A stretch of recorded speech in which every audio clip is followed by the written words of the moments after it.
Muito boa tarde, Santa Catarina. Está começando mais um Jogo Aberto SC para todo o estado. Hoje é dia 2 de abril, quinta-feira, e ontem os times catarinenses entraram em campo pela Copa do Brasil. Sobre isso e muito mais, a gente vai falar aqui no programa de hoje. Dá só uma olhada. Joinville estreia com derrota por 3-0 na Copa do Brasil e agora vai precisar de 4 gols de diferença no jogo de volta para passar para a próxima fase. Eu acredito que, sob meu comando, foi a pior partida que o Joinville fez. Argel Fux admite que Figueirense não fez uma boa partida, mas destaca a classificação. Poderíamos ter rendido mais? Poderíamos. Agora, a nossa obrigação a gente fez. Com gol anulado e impedimento duvidoso de Anderson Lopes, Avaí sai com o empate da Arena Pantanal. Cada jogo é uma decisão. Essa é a postura de Mabília, que ainda vê Inter na briga pelas primeiras posições. Esperamos que a gente possa continuar na briga até a última rodada. Chapecoense cai de produção e critica a forma do catarinense. Ao zerar a pontuação para a segunda fase, o campeonato não privilegia a melhor equipe. Marcelo Dias se prepara para o duelo contra o Atlético de Ibirama e diz que a mudança de calendário beneficiou mais o Avaí do que os outros times. Essa mudança ela foi beneficiou mais a equipe do Avaí do que propriamente as outras 3 equipes. E para comentar tudo isso, ele já está aqui nos nossos estúdios. Sandro Ventura, nosso convidado especial, que vai também estar respondendo a sua pergunta. Entra lá no facebook.com/Jogo Aberto e no Twitter e no Instagram, você já sabe, @Jogo Aberto SC. Agora, a gente vai para uma rápida parada e depois do intervalo, a gente fala tudo sobre o futebol catarinense.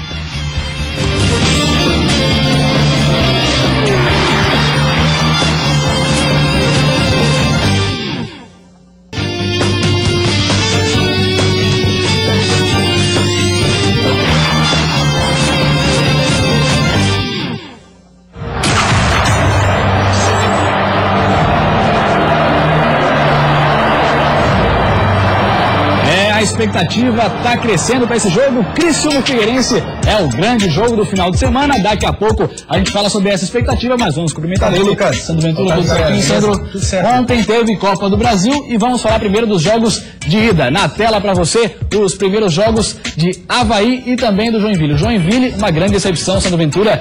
3-0, tomou um baile do Ituano. Nós falávamos sobre a dificuldade de jogar contra o Ituano, a equipe do Campeonato Paulista, acostumada a jogar com equipes de alto nível, e o Joinville sentiu isso, não foi preparado o suficiente para fazer um jogo de igual para igual, acabou sendo surpreendido, tomou 3 e me parece que a situação é muito difícil de reversão. Acho que o Joinville vai ter dificuldade, se passar, é um milagre. Agora, parece que a Anderson Maria colocou um time competitivo, realmente deu o que tinha de melhor, mesmo assim, o único desfalque era o Fernando Viana, né? O Kempis estava lá na frente, mesmo assim o Joinville não conseguiu criar, mal chegou ao gol do Ituano. Mas a grande dificuldade nessa competição, Lucas, é você focar justamente, talvez, na pouca expressão do adversário. Só que se esqueceram que o Ituano é uma equipe que recentemente foi campeã paulista.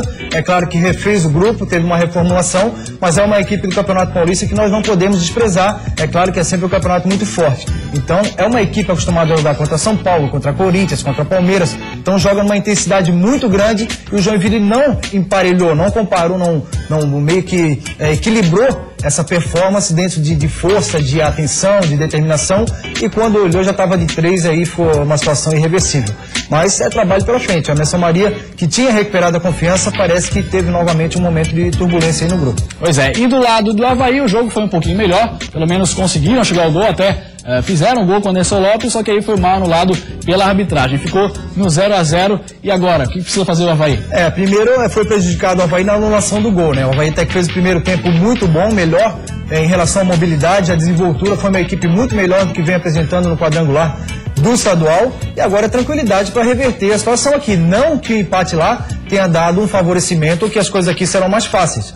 Eu acho que a Copa do Brasil impôs situações muito delicadas nesse sentido do primeiro jogo ter sido de uma certa forma, e talvez para o segundo, que aconteceu com o Figueirense, você relaxa achando que vai ter mais facilidade para jogar dentro dos seus domínios. E às vezes não acontece assim. Você, a cada partida, a cada confronto, tem que mostrar a aplicação, tem que mostrar a produtividade para você superar os adversários e passar de fase. Agora, pelo que você ouviu na transmissão da Band FM, o Avaí foi bem? O 3-5-2 acertou o Gilson Klein? Eu acho que foi bem. Claro que teve alguma dificuldade de adaptação no novo sistema, mas foi uma equipe um pouco mais móvel, com mais desenvoltura, com mais mobilidade, uma equipe um pouco mais confiante. Eu acho que o resultado também do estadual trouxe essa confiança.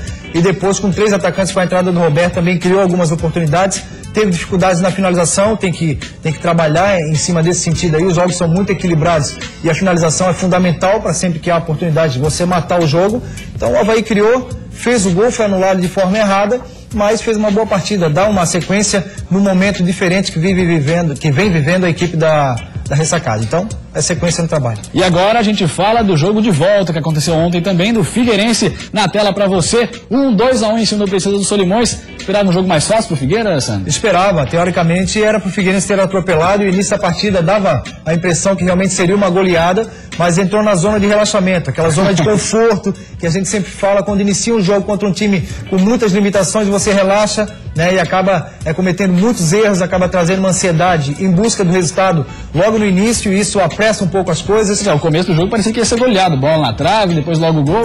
O começo foi realmente muito forte, alucinante, oportunidades muito claras, e a displicência na finalização acabou trazendo prejuízo para a equipe do Figueirense. Depois conseguiu encaixar, mas muitos erros de passe, muitas finalizações erradas, aquele relaxamento por conta da qualidade do adversário. Ele acabou focando nessa facilidade e relaxou, acabou tendo dificuldades, por pouco não foi surpreendido e poderia até ter sido pior. Agora os desfalques também fizeram falta, né? Tinha ali na zaga o Thiago Heleno, também o França e o Dudu, terceiro desfalque. Principalmente a situação de 3 atacantes, né? Um sistema novo com 4-4-2, voltou o Ricardinho para a equipe, não tinha aquela desenvoltura por conta da falta de ritmo.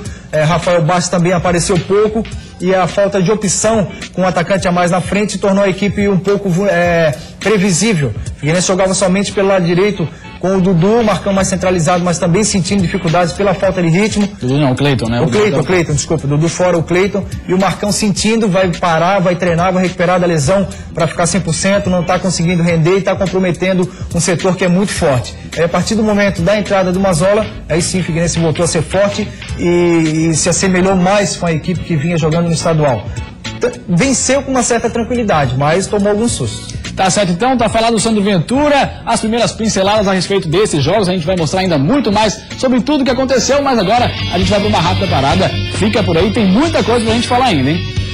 A semana aqui em Lages está sendo de preparação para os próximos jogos decisivos que o Inter de Lages tem pela frente. Esperamos que a gente possa continuar na briga. Não foi nada boa a estreia do Joinville na Copa do Brasil. Eu acredito que sob meu comando foi a pior partida que o Joinville fez. Quando eu vejo muita facilidade, eu desconfio. E eu, particularmente, tenho mais medo desses jogos. Eu queria jogar toda semana clássico. Para o novo membro da diretoria, o Criciúma ainda está em processo de reformulação. Você tem sempre que mesclar qualidade técnica com atitude. De acordo com o atacante William Bárbio, os adversários aprenderam a jogar contra a Chapecoense. Quando enfrentam a gente, eles estão tendo mais a marcação do que atacar a gente. Quebra um pouco a semana, porque o jogador está acostumado a jogar quarta, sexta, sábado, mas segunda-feira é um dia típico de jogar futebol. Todos os times de Santa Catarina num só programa. Isso é Jogo Aberto SC.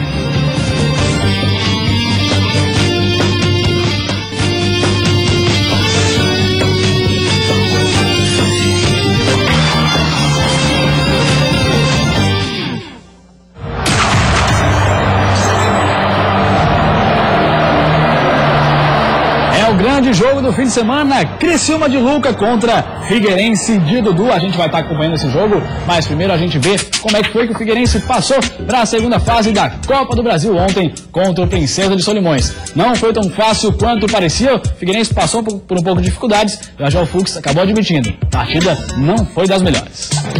Como 0-0 levava o Figueira para a segunda fase, o time já começou a partida classificado, mas não parecia. O Figueirense foi para cima e logo no primeiro minuto o Ricardinho arriscou. No segundo minuto, o Cleitinho meteu essa bola na trave.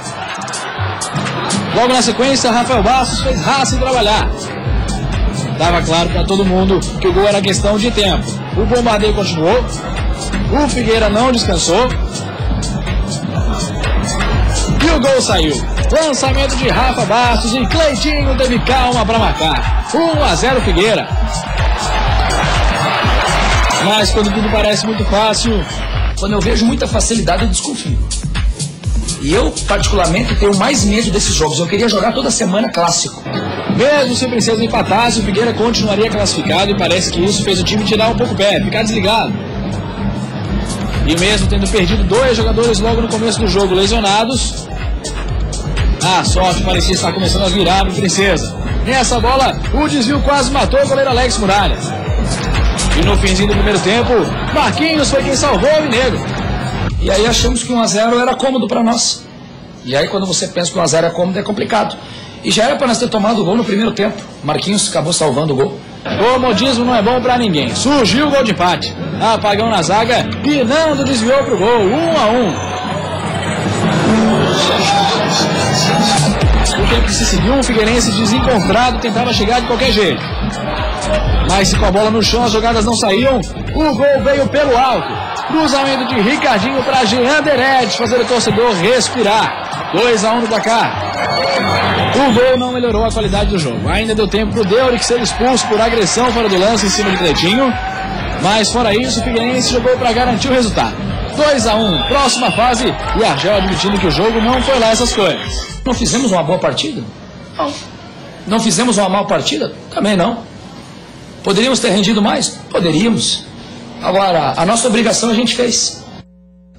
É isso, André Ventura, Argel Fux realmente falando que a obrigação do Figueirense foi feita agora. Se esperava mais da equipe, né? Esperava, a obrigação de passar, é claro, era toda do Figueirense. O que acontece, Lucas? A dificuldade é mobilizar o grupo para um jogo dessa intensidade, para um jogo contra um adversário com pouca expressão, com pouca qualidade. Por isso que o Argel falou que é muito melhor você jogar jogos grandes, importantes, durante a semana, a mobilização vem por natural. Agora é trabalho psicológico, é trabalho de foco, é trabalho de maturidade, você fazer as coisas se tornarem fáceis em cima da simplicidade, você faz as 3 primeiras oportunidades que surgiram, você mata, você pode botar os reservas para jogar e a situação vai ficar tranquila. Agora, justamente essa falta de foco, de concentração, é que traz os prejuízos à equipe. O Figueirense trabalhava de uma forma muito apressada, rifava as bolas, botando em igualdade de condições, mesmo sabendo da superioridade. Então faltou um pouquinho de segurança no trabalho, um pouquinho de paciência, aí comandar a partida e conseguir fazer o resultado com tranquilidade. O jogo foi muito ruim. Na minha avaliação, um dos piores do Figueirense no Orlando Scarpelli.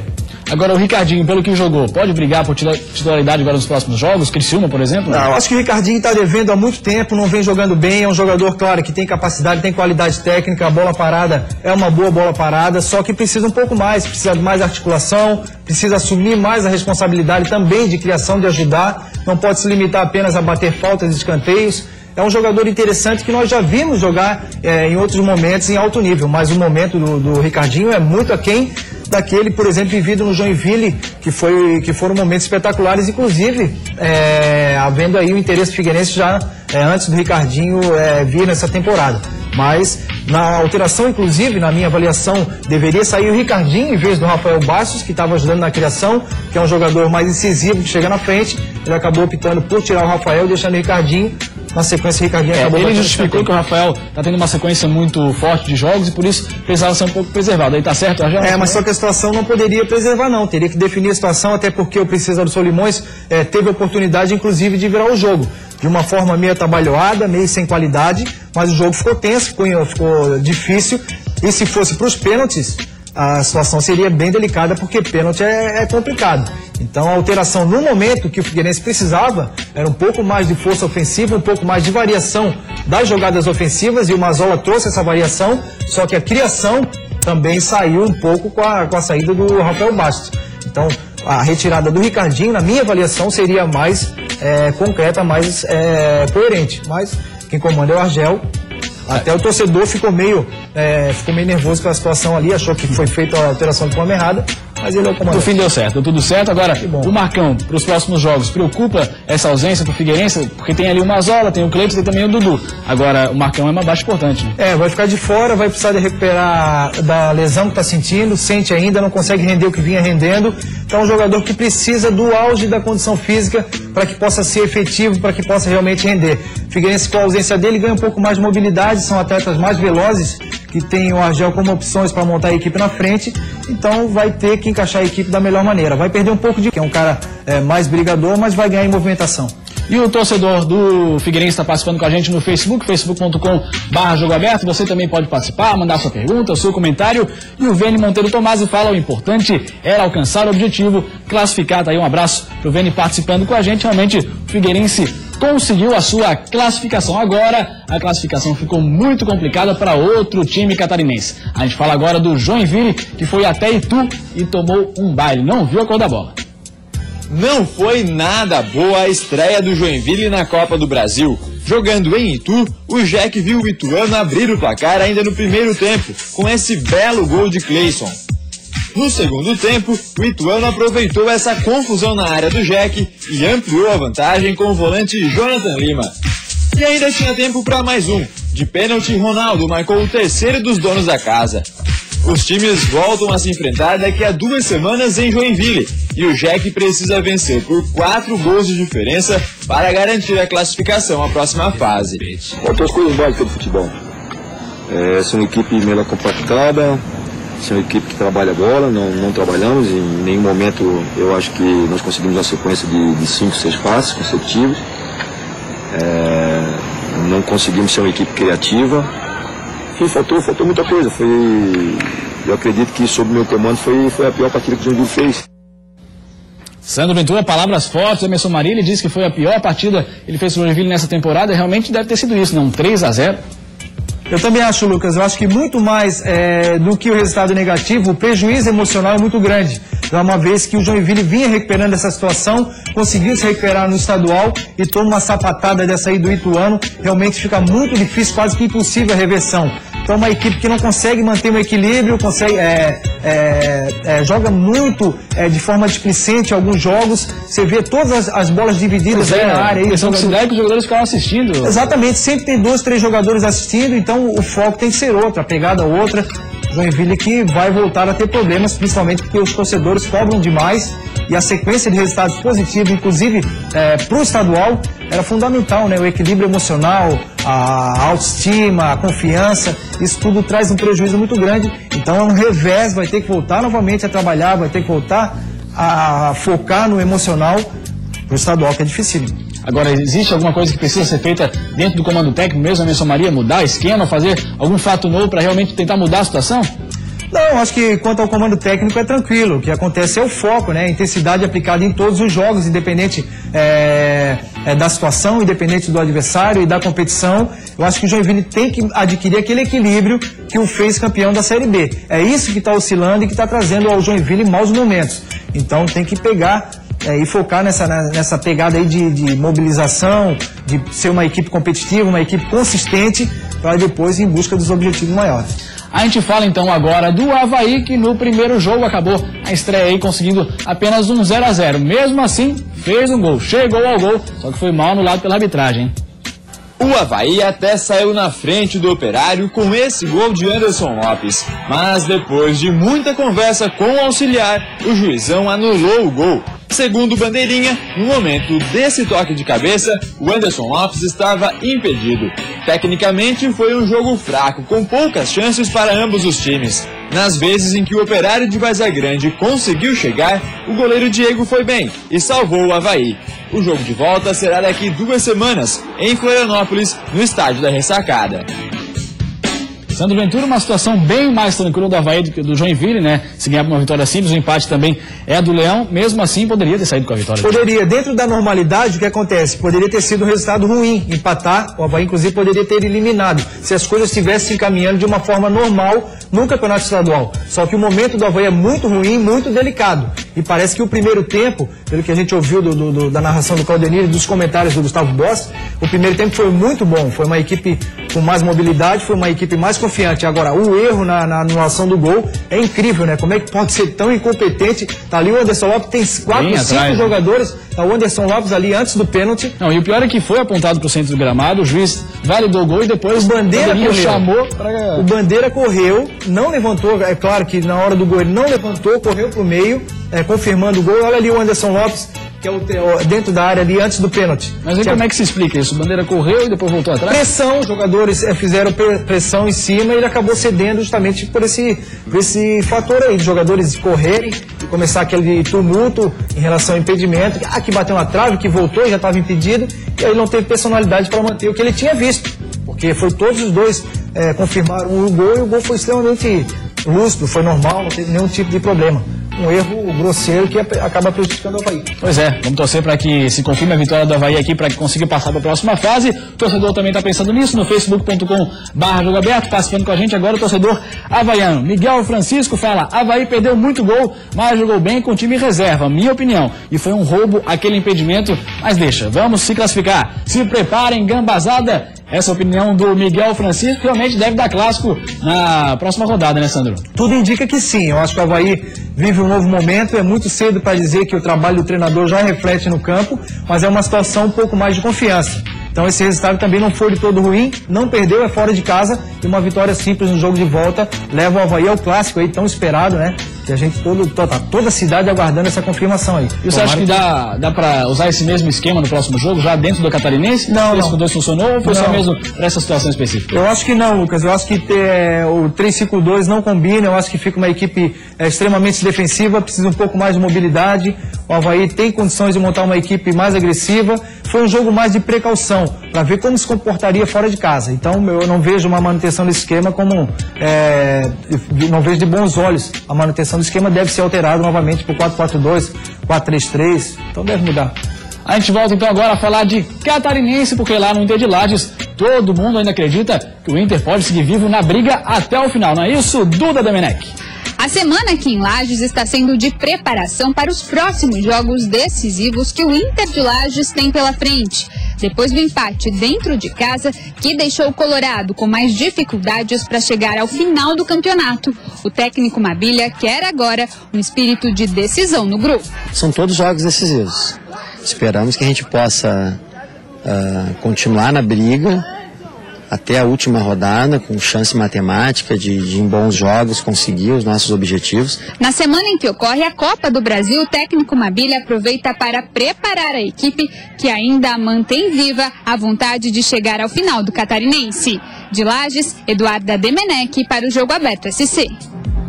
Valeu, Eduarda. Sandro Ventura, o Mabilha mudou um pouquinho o discurso no decorrer do campeonato. Primeiro falou que o campeonato do Inter já estava ganho, que esse era o objetivo, que já tinha sido alcançado. Agora quer se manter na briga, quer até a Copa do Brasil, ficando em terceiro lugar, talvez, né? Mudou, viu muito claro a possibilidade de, inclusive, brigar por uma final. Agora se distanciou um pouco devido ao último empate contra o Metropolitano, mas é uma equipe com qualidade. Pode ainda continuar rendendo bastante, pode vencer todos os jogos, joga de igual para igual, independente da situação. E a grande questão agora é o foco novamente, né? Porque rumores de transferências, de interesse de outros clubes por jogadores, pode desmobilizar, pode tirar um pouco da atenção da competição que segue. Então tem que voltar a ter os pés no chão, focar no internacional, esquecer o futuro e aí voltar a ser aquela equipe vibrante, competitiva que nós vimos e que surpreende a todos nessa fase do campeonato.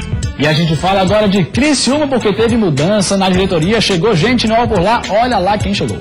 O Tigre passou a semana treinando, de olho nas últimas partidas do Catarinense. Sem chance de classificação para as finais, o clube já começa a pensar no restante do ano, principalmente na busca pelo retorno à Série A. E o principal jogador, Kleber Santana, está fora com uma lesão muscular grau 2 na coxa. Depois da polêmica saída de Raimundo Queiroz, que fez gestos obscenos para a torcida, o Tigre apresentou Marcos Moura Teixeira. Ele tem 55 anos e já rodou bastante no futebol, inclusive com passagens pelo Figueirense. O novo membro da diretoria do Criciúma é sobrinho de Ricardo Teixeira e ainda não tem o cargo definido. Marcos gostou da primeira impressão. Certamente o clube que está com a melhor infraestrutura aqui de Santa Catarina e rivalizando com os principais clubes do Brasil. Para o novo membro da diretoria, o Criciúma ainda está em processo de reformulação. Você tem sempre que mesclar qualidade técnica com atitude. Eu acho que a gente tem que ter essas duas coisas. E experiência com juventude e velocidade. Uma coisa é certa, não tem clube no Brasil que vá para algum lugar se não tiver jogadores rápidos. O que a torcida espera é que as vitórias voltem a fazer parte da rotina do Criciúma, principalmente a partir do dia 9 de maio, quando começa a Série B. E aí, Sandro Ventura, convenceu o Marcos Bruno Teixeira na primeira entrevista coletiva? Olha, Lucas, há uma rejeição muito grande, inclusive pelos torcedores do Criciúma. Teve problemas no Figueirense. Talvez como acessibilidade, como homem de articulação, pode ser um bom nome. Como gerente de futebol, na parte de contratações, na parte de visão para futebol, não é o cara indicado, não. Então, tem que rever a situação, qual a condição e a posição que realmente vai se efetivar para ajudar o Criciúma. Tem que ter cuidado para não fazer as coisas erradas novamente, Criciúma. E falando de outro time do hexagonal, o Metropolitano, nesse momento, está vendo uma fase não muito boa, já não tem muitas chances de chegar. Mesmo assim, o Rafael, goleiro que no momento é reserva, deu o parecer dele sobre a situação do Metrô. Quase a gente foi prejudicado um pouco pela falta de ausência do time titular que vinha jogando, né? O professor Pingo sempre com dificuldade de escalar o time, sempre 5, 6 jogadores fora, mas é um time que toca bastante a bola, que é um time que foi guerreiro do começo ao fim, e eu acho que nessas últimas partidas vai tentar buscar as vitórias que o torcedor tanto precisa. E a gente fala agora de outro Verdão que caiu um pouco de produção e agora começa a criticar a fórmula do estadual. A queda de rendimento da Chapecoense tem chamado a atenção nesse hexagonal. Se na primeira fase o Verdão do Oeste teve 6 vitórias, 2 empates e apenas uma derrota, no hexagonal são apenas 2 vitórias em 6 jogos. A Chape ainda empatou 3 vezes e perdeu uma. Mas o que explica essa queda de rendimento? De acordo com o atacante William Barbio, os adversários aprenderam a jogar contra a Chapecoense. Quando enfrentam a gente, eles estão tendo mais a marcação do que atacar a gente. Então isso complica um pouco, porque o jogo fica muito fechado, muito truncado. A gente ali da frente tenta se movimentar para dar opção, para a gente fazer as jogadas que vinham sendo feitas, mas tá muito truncado. A 3 pontos da zona de classificação e não dependendo apenas de si, a Chapecoense começa a questionar a fórmula da competição. Se a pontuação da primeira fase fosse mantida, a Chapecoense teria 29 pontos, 5 a mais que o Joinville, que hoje é líder do hexagonal. Para o elenco alviverde, ao zerar a pontuação para a segunda fase, o campeonato não privilegia a melhor equipe. Muito errado no meu modo de ver, mas não cabe a mim, não cabe a gente da Chapecoense. Se todos os clubes determinou e aceitou essa situação, por mim tudo bem, mas é uma forma muito errada de campeonato, onde a gente fez a melhor campanha na primeira fase e na segunda fase você não tem vantagem de nada. E aí, Sandro Ventura, todo mundo diz... Por mim tudo bem, mas também tá ruim. E aí, como é que fica? A grande questão é não tirar o foco da competição. A tabela foi feita de uma forma, o regulamento foi feito e a Chapecoense começou muito bem. É difícil de manter a hegemonia durante todo o campeonato, jogando da mesma forma, jogando sempre, produzindo aquilo que iniciou durante a parte de início da competição, né? Então, as equipes, claro, que vão focando justamente nas qualidades da equipe da Chapecoense, a ansiedade por conta da qualidade do time traz talvez uma pressa em resolver as situações e a Chapecoense vem se atrapalhando nesse sentido. Então tem que ter paciência, tá todo mundo jogando de igual para igual, os resultados voltarão a aparecer com tranquilidade. Não adianta você querer apressar ou mudar o foco ou direcionar para qualquer tipo de outra situação que não seja dentro do campo. Então, se é uma equipe que hoje sofre uma marcação muito forte, tem que arrumar alternativas de sair dessa marcação. Tem um bom treinador, tem jogadores capazes e você, às vezes, tem que fugir das características para que você consiga driblar as adversidades e formar novamente uma equipe forte em busca das vitórias. E quem também falou sobre situações extra-campo, só que de calendário, foi o Marcílio Dias. Agora a reclamação é essa. Assim como Avaí e Guarani, o jogo entre Marcílio Dias e Atlético de Ibirama foi transferido para segunda-feira, às 8 horas da noite, para os atletas com dia e horário em que não estão acostumados a entrar em campo. Quebra um pouco a semana, porque o jogador está acostumado a jogar quarta, sexta, sábado, mas segunda-feira é um dia típico de jogar futebol, mas a gente sabe que os desafios cada vez maior para o Marcílio, então nós contamos com a presença do nosso torcedor aqui, sabemos que é um horário complicado, o pessoal está vindo do trabalho, mas esperamos que eles venham nos apoiar, que a gente possa arrumar essa vitória aí e dar mais uma tranquilidade na competição. Mas apesar de ser estranho jogar na segunda-feira, tudo tem um lado positivo e outro negativo. Pelo menos é assim que o técnico Leandro Campos pensa. Ao mesmo tempo que nós também temos a questão do Alisson, do zagueiro, que vai ter também mais um dia para que nós possamos colocar o atleta em condições de jogo para a segunda-feira. É lógico que essa essa mudança, ela foi mais, beneficiou mais a equipe do Avaí do que propriamente as outras 3 equipes. E ontem a gente lembra que o Abel Ribeiro acabou reclamando da arbitragem, o técnico do Atlético de Ibirama. Vamos ver se tem mais alguma reclamação por lá ou tá tudo certo. Boa tarde. Do jogo aberto, estamos chegando com as informações do Atlético de Ibirama. Brigando contra o rebaixamento, o Atlético terá um compromisso muito difícil e de fundamental importância na próxima segunda-feira em Itajaí, diante do Marcílio Dias, às 20 horas. 2 baixas são garantidas para esta partida. Capa e Diego Miranda, que receberam cartão vermelho na última partida, estão de fora.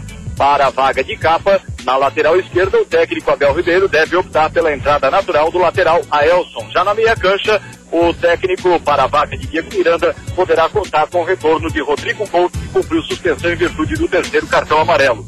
Outra dúvida é o zagueiro e capitão Matheus Alves. Matheus Alves vem sentindo um desconforto muscular desde a partida em Ibirama diante do Guarani e recebe atenção especial do departamento médico. Caso não possa jogar, Alemão formará a zaga com Rodrigo Milanês.